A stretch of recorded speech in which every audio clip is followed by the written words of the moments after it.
Cable bridge నిర్మాణంతో కరీంనగర్ ప్రజలకు traffic సమస్య పరిష్కరించిన వినోదన్న. అలుగునూరు బ్రిడ్జ్ మీదుగా వరంగల్, హైదరాబాద్ వైపు వెళ్లే వాహనదారులు ట్రాఫిక్ జామ్తో తీవ్ర ఇబ్బందులు పడేవారు.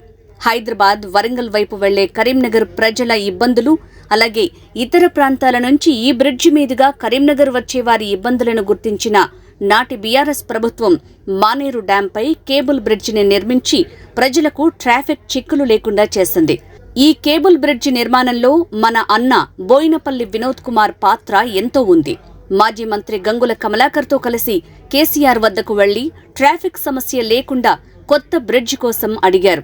అయితే ఓ ఇంజనీర్ సూచనతో సాధారణ బ్రిడ్జికి బదులు కేబుల్ బ్రిడ్జి నిర్మాణం చేయటంలో వినోద్ కుమార్ శ్రమ మరువలేనిది. ఈ బ్రిడ్జిని గత ఏడాది జూన్ నెలలో ప్రారంభించారు.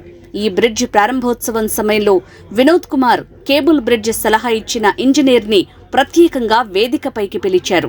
నేను ఒక అధికారి గురించి చెప్పక తప్పదు. పాపం వారు ఇక్కడెక్కడో ఉన్నారు. వారు సౌమ్యులు, ఎక్కువ మాట్లాడరు, పని చేస్తారు.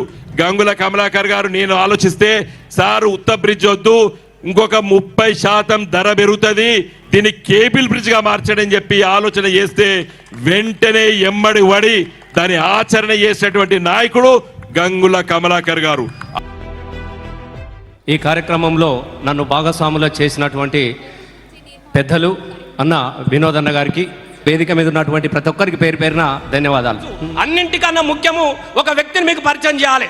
ఈ వంతెనకు పునాది వేసినటువంటి ఆలోచన చేసినటువంటి వ్యక్తి మా వినోద్ అన్న అని చెప్పేసి మేము చాలా సగర్వంగా చెప్పుకుంటా ఉంటాం. జై తెలంగాణ.